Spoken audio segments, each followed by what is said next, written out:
인천시가 지하도상가 조례 개정안을 입법 예고하자 지하도상가 비상대책위원회가 이에 반발하며 조례 개정 중단을 촉구했습니다. 네, 황민규 인천 지하도상가 비상대책위원장 전화 연결돼 있습니다. 위원장님, 지난 9일 인천시가 인천시 지하도상가 관리 운영 조례 일부 개정 조례안 입법 예고한 이후에 꾸준히 중지를 요구해오고 있습니다. 먼저 어떤 입장이신지 설명 부탁드립니다.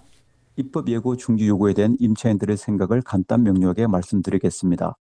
기존 조례가 상위법에 위배되어 대법원 판결로 양도, 양수, 전대를 금지하게 된 것에 대한 인천시 입장은 명확한 것 같습니다. 6월 30일까지 임차인과 전차인 중 한 명이 빈털터리로 나가라는 협박입니다.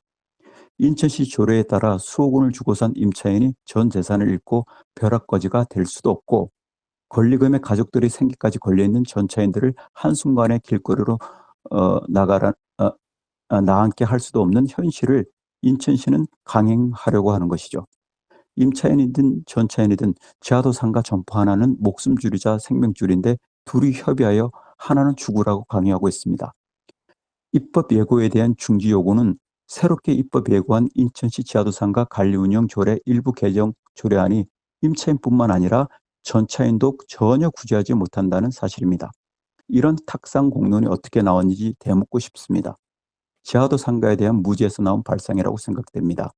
특히 문제의 원인이 인천시 불법조례 제정과 공무원들이 직무유기에 있고 책임을 져야 하는데 모든 고통은 임차인과 전차인들에게 지우고 있는 실정입니다. 인천시 의지대로 인천시가 행정대집행으로 밀어붙이거나 임차인들이 전차인들에게 가게를 비워달라고 하면 생존권이 달려있는 전차인분들이 나가겠습니까? 당연히 목숨 걸로 투쟁하지 않겠습니까? 이런 엉터리 대책은 하지 않는 게 좋다는 게 저희 비상대책위원회의 생각입니다.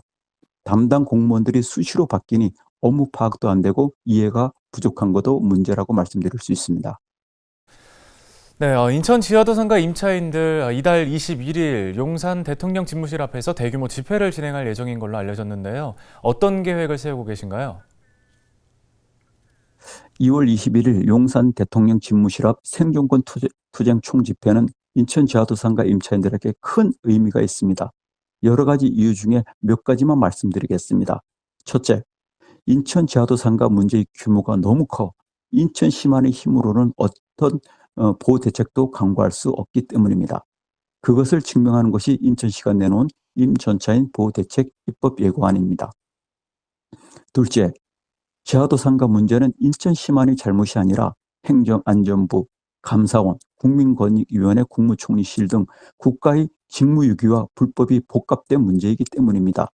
2005년 공유재산 및 물품관리법이 제정됐고 2007년 행정자치부, 지금의 행정안전부, 그다음 2011년 국민권익위원회 감사원 등의 시정 권고 명령이 있었음에도 불구하고 모두가 방관하여 이런 피해가 발생했기 때문입니다.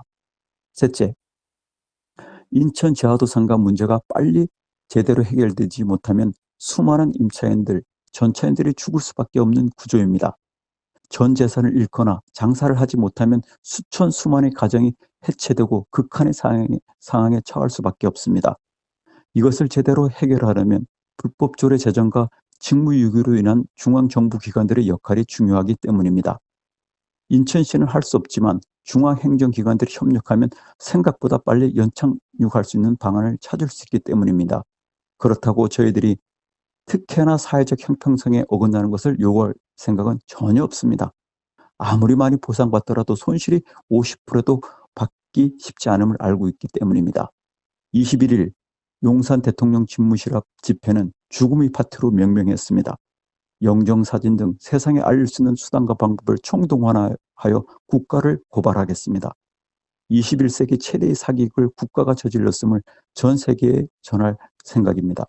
비상대책위원회와 모든 임차인들의 영혼까지 모아 죽음도 불사하고 모든 것을 보여줄 생각입니다. 네, 알겠습니다. 말씀은 여기까지 듣겠습니다. 인천 지하도상가 비대위 황민규 위원장이었습니다.